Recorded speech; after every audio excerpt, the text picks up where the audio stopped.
A partition PD control scheme is used when the system is much more complex, and partitioning the system is very much effective. Here the system is partitioned into servo based as well as model based. Here this is the plant. This plant is nothing but the robotic joint. This joint is already derived in the 1 degree of freedom manipulator joint here. So from this part is used for modeling this plant. Okay, so here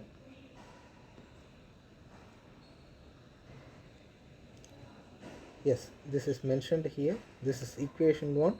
Tau A is equal to I effective theta A double dot plus B effective theta A dot. Here I effective is the effective inertia, B effective is the effective friction, and Laplace of this will result in tau A of S equal to I effective S square plus B effective S multiplied by theta A of S. When we have unit inertia, which means that the inertia component is going to be 1 and friction and stiffness become 0, we will get this when we have friction is 0. This is friction becomes 0 and inertia becomes 1. We will have only S square multiplied by theta A of S. That is the equation of motion with unit inertia. And substituting this back in this equation number 2, we will have equation number 4, where tau A of S equal to I effective tau A dash of S plus B effective S theta A of S. From the block diagram also we can inspire tau A dash of S equal to S square theta D of S plus KDS plus KP multiplied by the servo error. We also know that the servo error E of S is the difference between desired position and actual position. Substituting equation 3 and equation 6 in 5, we get S square E of S plus KD S E of S plus KP E of S is equal to 0. So this equation, if you see this equation, this shows that the system, that is the robot joint, is identical to a linear second order system. Okay, this is a simplified partition PD controller for control of unit inertia system. We already know what is a unit inertia system. In a unit inertia system, the inertia component becomes 1 and friction and stiffness becomes 0. So when B effective becomes 0 and I effective becomes 1, this becomes the unit inertia system, and we already know what a unit inertia system will look like. Tau A dash of S equal to S square theta A of S. So calculation of controller gains. How do we calculate the control gains based on the previous model which we have arrived at? The controller gains here are Kp and Kd because the controller which we are using is a PD controller. We are provided with the natural frequency omega n is equal to root of Kp and damping ratio eta is equal to Kd over 2 root of Kp. We can also write this as Kd over 2 omega n.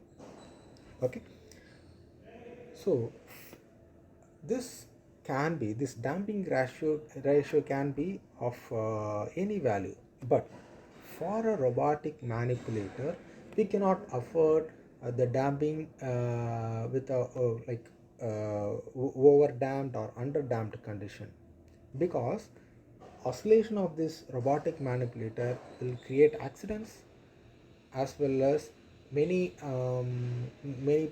problems inside the workspace. Okay, so we always need the robotic manipulator to be critically damped. So when the robotic manipulator is critically damped, this means that the damping ratio is 1. When we substitute this damping ratio here, we will get the controller gains from this equation. Okay, and while calculating controller gains and servo error, we have omitted or we have assumed that few things remain theoretically right but practically which are not right.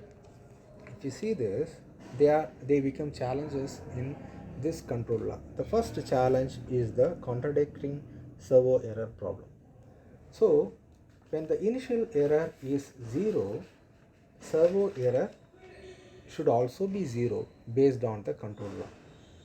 So when servo error becomes 0, the calculation the time taken by the computer to calculate servo error is also 0, because servo error itself is 0. So this time is called computation time. This computation time is also 0. When this computation time becomes 0 and servo error is 0, the function is a continuous function of time. Okay, but practically the servo error is not 0. So initially the servo error will be a non-zero value, and during the operation the servo error will be reduced to 0 by the controller itself. Okay, the time taken for the servo error to become 0 is called a cycle time.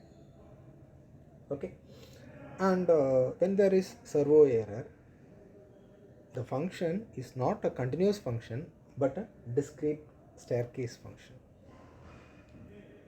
Okay, so this is the first challenge. The second challenge is due to unmodeled structural flexibility.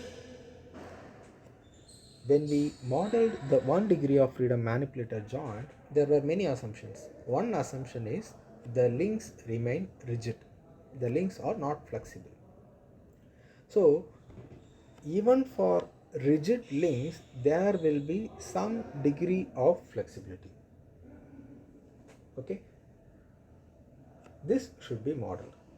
So unmodeled structural flexibility of the links, and along with that any other mechanical elements which are not modeled, produces resonance at frequencies other than natural frequency. Okay, so this is the resonant frequency. This value is the resonance frequency for the maximum value of effective inertia. The maximum value of effective inertia is I max, and IO is the effective inertia. Omega 0 is the structural frequency. Okay, so to prevent the structural oscillations, or to prevent any other instability problems, to make the link stable, what happens is we have to maintain this condition, which is the natural frequency must be 0.5 or must be less than 0.5 omega res. Omega res is the resonant frequency for a maximum value of effective inertia. Okay, if we maintain this, the stability is ensured in the robot. So based on this relation itself, we can find, we know what is omega n. Omega n is the natural frequency. We know the formula for natural frequency from here. From this formula, from this relation, we can arrive at the controller gains with much higher stability.